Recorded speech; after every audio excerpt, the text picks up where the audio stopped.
Welcome to ITLS academy. हमारा आज का लेक्चर है पनीर। आज के लेक्चर में हम जानने वाले हैं पनीर को कैसे प्रोड्यूस किया जाता है in the industrial scale as well as the traditional method of paneer production. इसके साथ ही हम क्वालिटीज़ जानेंगे, कॉम्पोजिशन जानेंगे पनीर का, और इसके अलावा हम ये भी देखेंगे कि कौन कौन से फैक्टर्स होते हैं जो कि पनीर की क्वालिटी को अफेक्ट कर सकते हैं।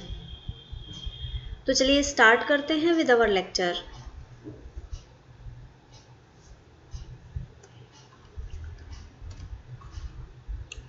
पनीर,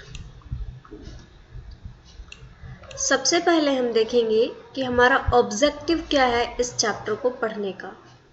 सो the objective is to learn the product description, product के डिटेल पढ़ेंगे। इसके अलावा स्टैंडर्ड्स क्या हैं इसके फॉर्मेशन के, प्रोडक्शन के, and methods of manufacture of paneer, किन किन मेथड से पनीर को बनाया जा सकता है।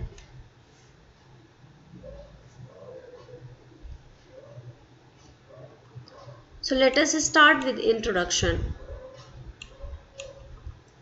Paneer is an acid coagulated product. ये coagulated product है जिसके लिए हेल्प ली जाती है एसिड की। Obtained when standardized milk coagulate with the permitted acid at a specified temperature. एक स्पेसिफिक टेम्परेचर पर जब मिल्क को कोआगुलेट किया जाता है in the presence of acid, तब जाके पनीर का फॉर्मेशन होता है। Resultant coagulum is filtered and pressed to get the solid curd mass. अब जो कोआगुलम बन के रेडी होता है, जब आप एसिड डालेंगे तो जो मिल्क होता है वो एक कोआगुलेट के फॉर्म में इकट्ठा हो जाता है। अब इसको फिल्टर कर लिया जाता है और उसके बाद में इसको प्रेस करके रखा जाता है। एक हैवी वेट के थ्रू इसको प्रेस किया जाता है ताकि सॉलिड कर्ड मास आपको मिल सके।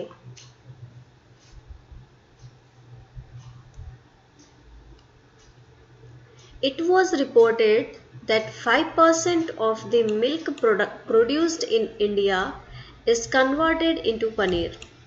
जितना भी मिल्क टोटल प्रोड्यूस होता है उसका लगभग 5% तक पनीर में कन्वर्ट किया जाता है। Around 4500 MT metric ton was paneer made in 2003 to 4. 2003 से 4 के बीच में लगभग 4500 मीट्रिक टन पनीर का प्रोडक्शन किया गया था। And growth rate of paneer production is annually 13%। साल में लगभग 13% तक ये पनीर का ग्रोथ रेट होता है।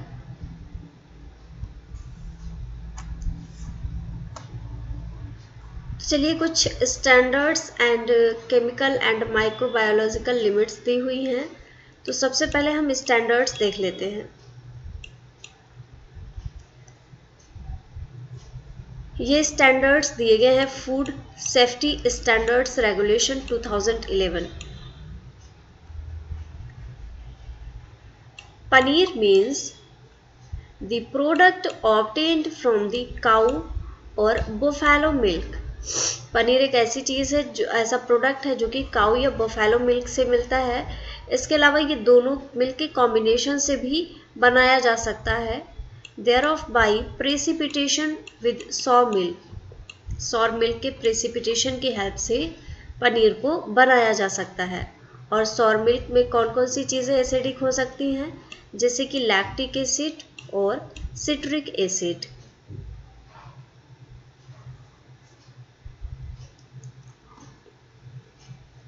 It shall not contain more than 70% moisture। इसमें 70% से ज़्यादा मॉइस्चर नहीं होना चाहिए। And milk fat content shall not be less than 50% of the dry matter. इसमें मॉइस्चर 70% से ज़्यादा नहीं होना चाहिए, और इसके साथ ही मिल्क जो फैट है, मिल्क फैट, वो जो 50% होता है 50% से कम नहीं होना चाहिए। कुछ लिमिट्स दी गई हैं chemical and microbiological limits for paneer. सबसे पहला है मॉइस्चर. परसेंट में मैक्सिमम 60% मॉइस्चर हो सकता है. पहले ही हमने देखा है कि 70% से ज़्यादा मॉइस्चर नहीं होना चाहिए. अगला बात करते हैं मिल्क फैट की. मिल्क फैट 50% तक होना चाहिए. मिनिमम 50% तो होना ही चाहिए. ये आप यहाँ देख सकते हैं, यहाँ भी बताया गया है shall not be less than 50%. 50% से कम तो होना ही नहीं चाहिए मिल्क फैट. अगला है टाइट्रेटेबल एसिडिटी. और एसिडिटी कौन से किससे मिलती है? जैसे कि लैक्टिक एसिड है. अभी ये होनी चाहिए लगभग 0.5% और ये लिमिट है मैक्सिमम. इससे ज़्यादा नहीं होनी चाहिए, नहीं तो पनीर में खट्टापन आ सकता है. अगला है total plate count. Total plate count है NMT 50,000 ग्राम. अगला आता है कॉलीफॉर्म काउंट पर ग्राम. मैक्सिमम 90 ग्राम तक कॉलीफॉर्म बैक्टीरिया होना चाहिए. ईस्ट एंड मोल्ड काउंट पर ग्राम. ईस्ट एंड मोल्ड लगभग 250 ग्राम होना चाहिए. ये मैक्सिमम लिमिट है. अब आप ये सोच रहे होंगे कि जो लास्ट हमने अभी प्रीवियस लेक्चर्स पढ़े हैं अपने, उनमें तो हमने केमिकल चीज़ें देखी थी, ये इसमें माइक्रो ऑर्गेनिजम्स क्यों आ रहे हैं? तो गाइस हम लोग माइक्रोबायोलॉजिकल लिमिट्स भी देख रहे हैं पनीर के लिए, इसीलिए इनको भी पढ़ना बहुत ज़रूरी है. नेक्स्ट आता है टोटल प्लेट काउंट. अगेन यहाँ पे NMT 50,000 पर gram. Coliform NMT 90 per gram. E. coli absent in 1 gram. Salmonella absent in 25 gram. Shigella absent in 25 gram. Staphylococcus aureus NMT 100 gram. Yeast and mold count NMT 250 per gram. Anaerobic spore count absent in 1 gram. Listeria monocytogenes absent in 1 gram. NMT का मतलब है not more than. इससे ज़्यादा नहीं होना चाहिए. जो भी लिमिट दी गई है NMT, ये 50,000 पर ग्राम अगर दी गई है तो इससे ज़्यादा नहीं होनी चाहिए.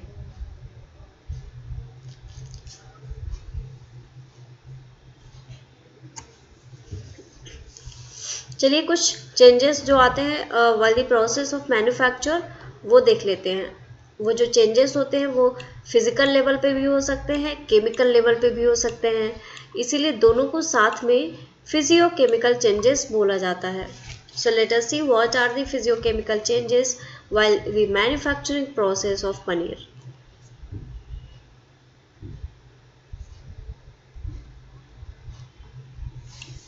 The phenomenon of coagulation involves formation of large structural aggregates and a network of protein in which milk fat get embedded. जो coagulation की प्रोसेस होती है उसमें बड़े बड़े से एग्रीगेट्स बन जाते हैं. बड़े बड़े से जो भी मिल्क है वो कोआगुलेट होके एक साथ में इकट्ठा हो जाता है और उसमें फैट के साथ साथ में प्रोटीन भी उसमें इकट्ठा हो जाता है. Acid and heat treatment cause the physical and chemical changes in casein. अब ये प्रोटीन इसमें कौन सी है? प्रोटीन मिल्क में केसीन प्रोटीन प्रेजेंट होती है, उसी के बारे में बात की जा रही है. जब आप मिल्क को एसिड के और हीट की प्रेजेंस में रखते हैं तो फिजियोकेमिकल चेंजेस होते हैं उसमें, और उन चेंजेस की वजह से जो प्रोटीन है, जो केसीन प्रोटीन है, उसमें भी कुछ स्ट्रक्चरल चेंजेस आ जाते हैं.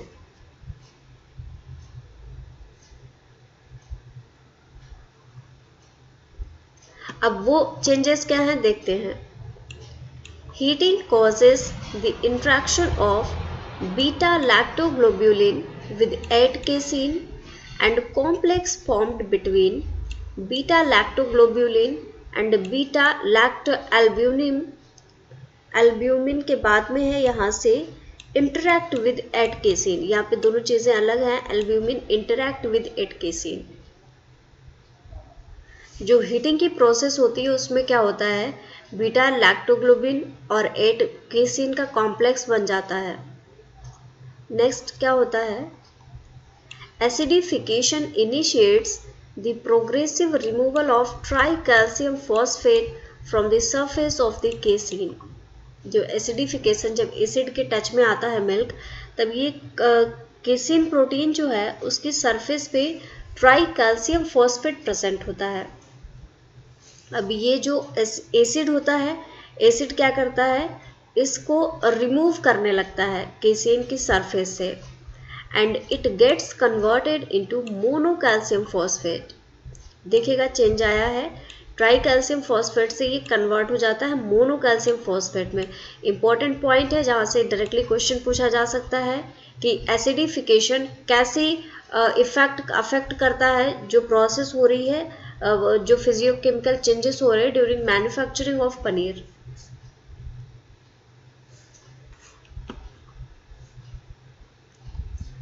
Further, calcium is progressively removed from calcium hydrogen caseinate from soluble calcium salt and casein।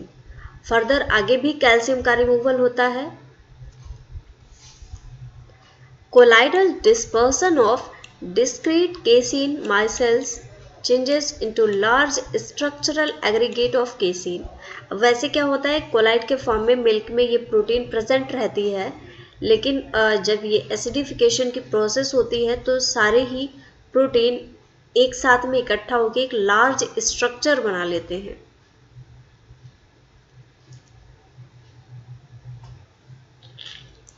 अब यहाँ पे दो मेथड्स दिखाए गए हैं पनीर के फॉर्मेशन के लिए।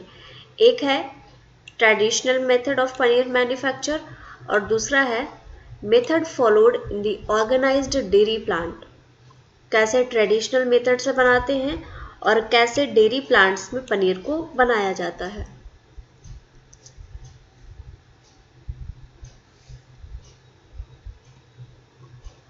चलिए सबसे पहले देखते हैं traditional method of paneer manufacture.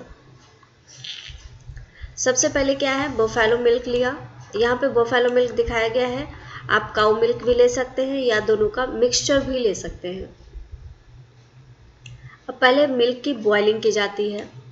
अब आपने देखा होगा कि अगर कभी पनीर आपने देखा हो बनते हुए, तो जब मिल्क बॉयल होता है उसी टाइम पे उसमें कोआगुलेंट को ऐड किया जाता है।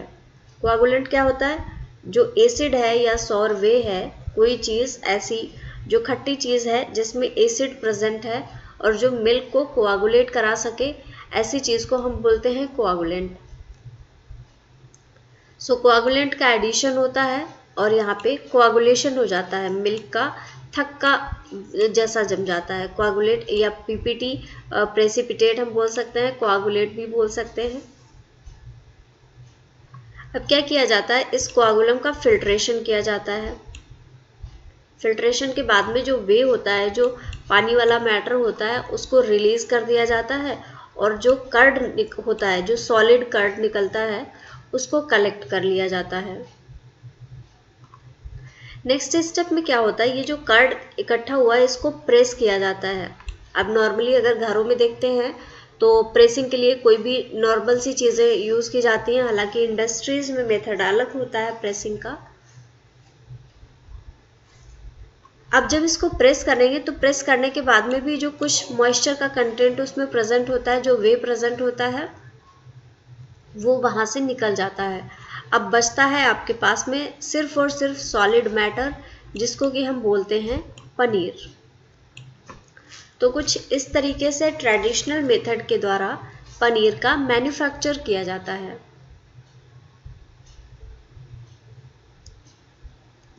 अगला हम मूव करते हैं डेयरी प्लांट में या इंडस्ट्रीज में कैसे पनीर को बनाया जाता है। सबसे पहले स्टार्ट होता है बफेलो मिल्क से। मिल्क अगेन कोई भी ले सकते हैं आप, यहाँ पे बफेलो मिल्क लिखा है, लेकिन आप काऊ मिल्क को भी प्रेफर कर सकते हैं या फिर दोनों के मिक्सचर को भी ले सकते हैं।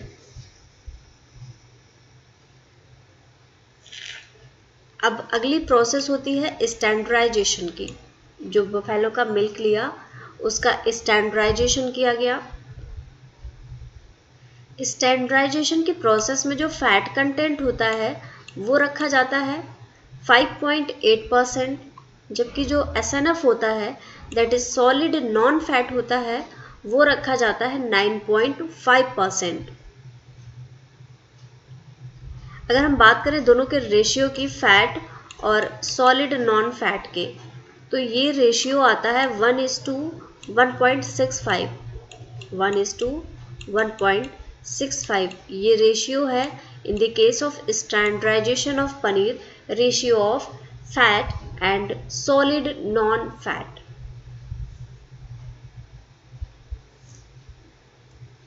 अब जब स्टैंडर्डाइजेशन की प्रोसेस हो गई है तो क्या किया जाता है, मिल्क को हीट किया जाता है। हीटिंग के लिए टेम्परेचर बहुत हाई रखा जाता है, यहाँ पे 90 डिग्री सेंटीग्रेड तक का टेम्परेचर पहले हीट कर लिया जाता है। अब 90 डिग्री की हीटिंग के बाद में इसको कूल किया जाता है अप टू 70 डिग्री सेंटीग्रेड। जब बहुत ज़्यादा हीट है उस टाइम पे इसमें कुछ भी ऐड नहीं करते हैं, इसको कूल करते हैं 70 डिग्री सेंटीग्रेड तक, और उस कूलिंग के बाद में यहाँ पे ऐड किया जाता है सिट्रिक एसिड। सिट्रिक एसिड यहाँ पे कोआगुलेंट की तरह वर्क करता है, और सिट्रिक एसिड का 1% सॉल्यूशन यूज किया जाता है for the process of coagulation. अब क्या है, जब सिट्रिक एसिड ऐड हुआ तो यहाँ पे कोआगुलेशन बन गया। अब नेक्स्ट स्टेप में रिमूवल ऑफ वे, जो वे है उसका रिमूवल कर दिया जाता है और सॉलिड वाला पार्ट कलेक्ट कर लिया जाता है। वे का रिमूवल हुआ। ट्रांसफर कर्ड टू हूप, एक इंस्ट्रूमेंट होता है हूप, जिसमें कि प्रेसिंग का प्रोसेस किया जाता है। जो कर्ड आपने इकट्ठा किया है सॉलिड मास, उसको प्रेस किया जाता है। तो हूप में ट्रांसफर किया, और हूप में ट्रांसफर करने के बाद में इसको प्रेस किया गया। जब आप प्रेस करते हैं कर्ड को तो वहाँ पे अगेन वे का फॉर्मेशन होता है और उसको रिलीज कर दिया जाता है। अब जो प्रेस करने के बाद में पनीर बनके मिला है उसको डिप किया जाता है इन चिल्ड वाटर, लगभग 4 डिग्री सेंटीग्रेड पर उसको कुछ देर के लिए डिप करके रखा जाता है। उसके बाद में उसकी कटिंग होती है, स्लाइस बनाए जाते हैं छोटे छोटे से। जैसे कि आप मार्केट में जब पनीर लेने जाते हैं आपको दिखता होगा इतना बड़ा सा पनीर रखा होता है, आपको छोटा सा पीस वो काट के दे देते हैं। तो यही किया जाता है, उसका कटिंग और स्लाइसिंग होता है, और उसके बाद में पनीर को पैक कर दिया जाता है।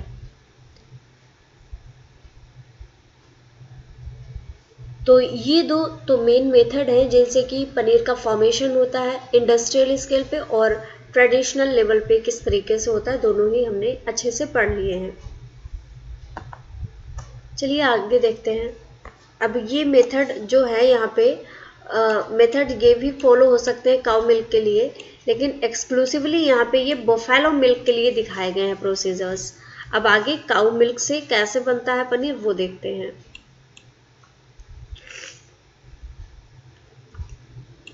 To make paneer exclusively from cow milk, सिर्फ और सिर्फ काउ मिल्क से बनाने के लिए certain modifications in the conventional procedures have to be made। जो नॉर्मल प्रोसीजर हम लोग फॉलो करते हैं उसमें कुछ चेंजेस किए जाते हैं, कुछ मॉडिफिकेशंस किए जाते हैं पनीर से, जो काउ मिल्क है उससे पनीर का फॉर्मेशन करने के लिए। Addition of calcium chloride at the rate of 0.08 to 0.1% to milk helps in getting a compact, sliceable, firm and cohesive body and closely knit texture। Cow milk से बने हुए पनीर में कैल्शियम क्लोराइड का एडिशन किया जाता है, बहुत ही कम मात्रा है, देख सकते हैं आप 0.08 से लेके 0.1% तक का, और ये मदद करता है काउ मिल्क से बने हुए पनीर के टेक्सचर में, उसकी बॉडी के फॉर्मेशन में। A higher temperature of coagulation, coagulation के लिए टेम्परेचर यहाँ पे 85 to 90 डिग्री सेंटीग्रेड है, with optimum pH of coagulation of 5.20 to 5.25 keeps in producing good quality paneer from cow milk। अब यहाँ पे देखिए कोआगुलेशन का टेम्परेचर 85 से 90 डिग्री सेंटीग्रेड तक रखा गया है, जबकि अभी जो हमने प्रोसीजर्स देखे इन the case of buffalo milk, तो मिल्क को हीट तो किया गया था 90 डिग्री सेंटीग्रेड तक, लेकिन कोआगुलेशन के टाइम पे उसको कूल किया गया था और 70 डिग्री सेंटीग्रेड पे उसका कोआगुलेशन करवाया गया था।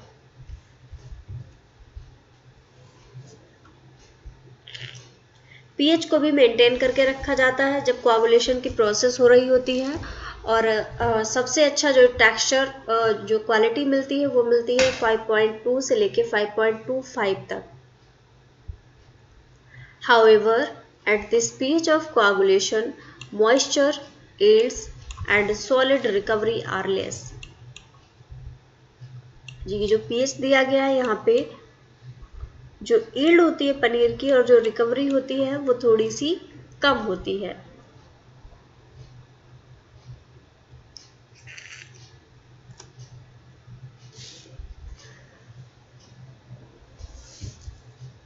चलिए अब देखते हैं कुछ recent developments in paneer manufacturing. पहला डेवलपमेंट है use of ultra filtration in paneer manufacturing. Ultra filtration का क्या यूज है पनीर मैन्युफैक्चरिंग में?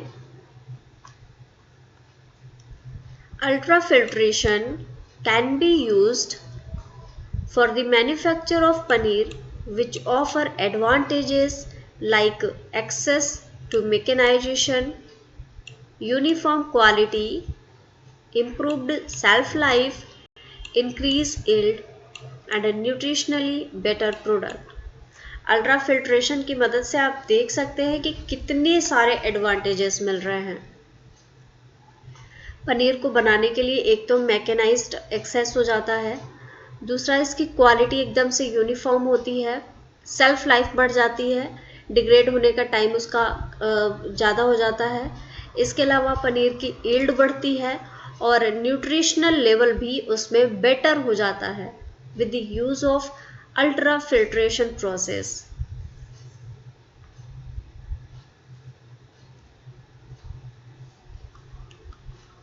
अगला देखते हैं in packaged long life paneer like product. A fully mechanized process has been developed which yields a long shelf life paneer like product।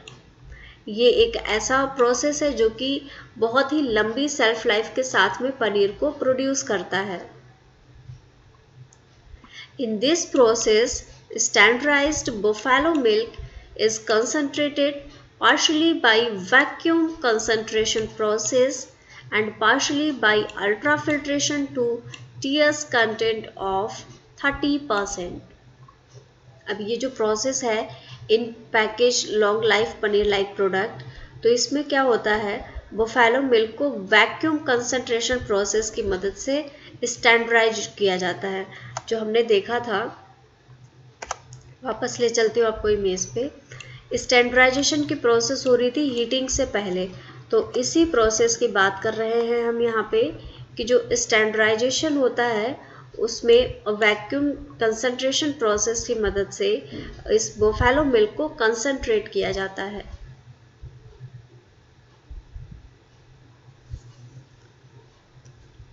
अगला आता है कंटिन्यूअस मैन्युफैक्चर ऑफ पनीर।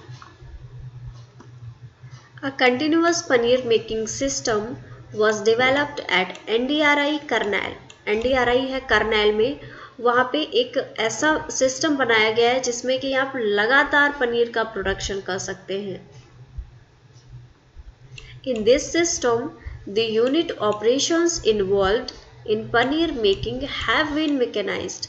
ये एक मैकेनाइज्ड प्रोसेस है, मशीनों की मदद से लगातार पनीर का फॉर्मेशन किया जा सकता है।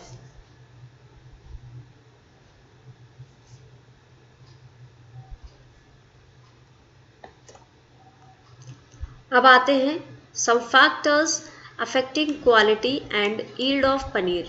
कुछ ऐसे फैक्टर्स हैं जो पनीर की क्वालिटी को अफेक्ट कर सकते हैं, अच्छा कर सकते हैं, बुरा कर सकते हैं। इसके अलावा यील्ड को भी अफेक्ट करते हैं, यील्ड ज़्यादा कर देते हैं, यील्ड को कम कर सकते हैं।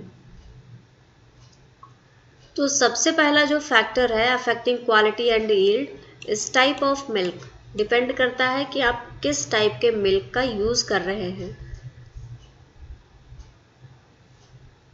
Paneer prepared from buffalo milk will have desirable frying properties, body and texture as compared to cow milk.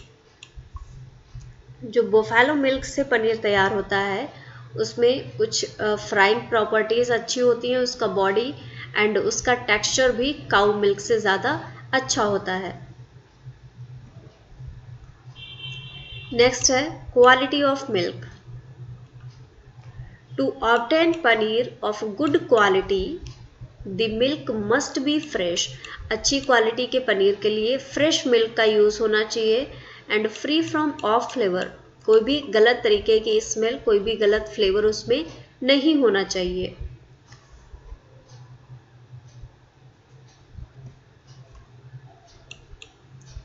Growth of psychotropic organism should be minimized to restrict the off flavor development. जो micro organisms होते हैं उनकी growth को restrict करने के methods को हम use करना चाहिए ताकि किसी भी ऑफ फ्लेवर को डेवलप होने से रोका जा सके। अगला आता है type, strength and temperature of coagulant. Product yield and moisture retention are directly influenced by the type and concentration of the acid and the mode of delivery and blending into the hot milk. देखिएगा बहुत important बात यहाँ पे कही गई है, जो product बन रहा है वो कैसा बनेगा वो एक तरीके से कोआगुलेंट के टाइप पे भी डिपेंड करेगा। पहले तो होता है कि कितनी कंसंट्रेशन को आप उसमें ऐड कर रहे हैं। अगर आपने बहुत ज़्यादा एसिड को ऐड कर दिया तो उसका स्मेल ख़राब हो सकता है, उसका टेस्ट ख़राब हो सकता है। इसके अलावा किस मेथड से आप डिलीवरी कर रहे हैं, आप उसमें डायरेक्टली मिक्स कर रहे हैं या उसको सिर्फ उसके कांटेक्ट में लेके आ रहे हैं दूर से ही, और इसके अलावा ब्लेंडिंग उसकी किस तरीके से हो रहा है, ये सारी चीज़ें अफेक्ट करेंगी पनीर की क्वालिटी को और इसके साथ में ही पनीर की यील्ड को। नॉर्मल बेसिस पे अगर बात करें तो citric acid is generally used as a coagulant.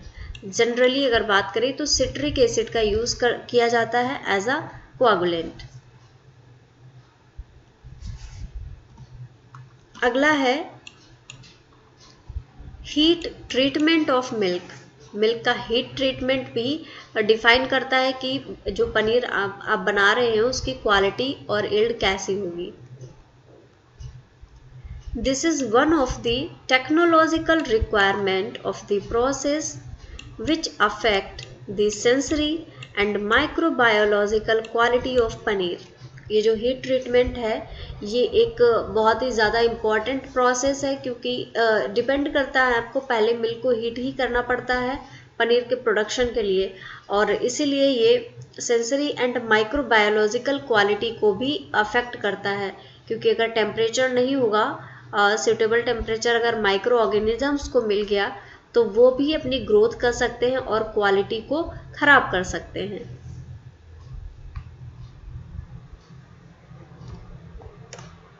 So thank you guys for watching this session.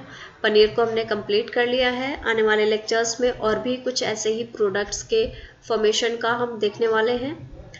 अगर आप किसी भी कोर्स को ज्वाइन करना चाहते हैं तो आप हमारी वेबसाइट को विजिट कर सकते हैं। इसके अलावा जिस कोर्स में अभी यहाँ पे इस लेक्चर को देख रहे हैं, अगर आप इस कोर्स को ज्वाइन करना चाहते हैं तो आपको लिंक डायरेक्टली डिस्क्रिप्शन में मिल जाएगा, वहाँ से आप ज्वाइन कर सकते हैं। Follow ITLS Academy on various social media platform. Thank you for watching. Like this video, share with your friends and also subscribe to our YouTube channel. So thank you very much everyone. Thank you very much again.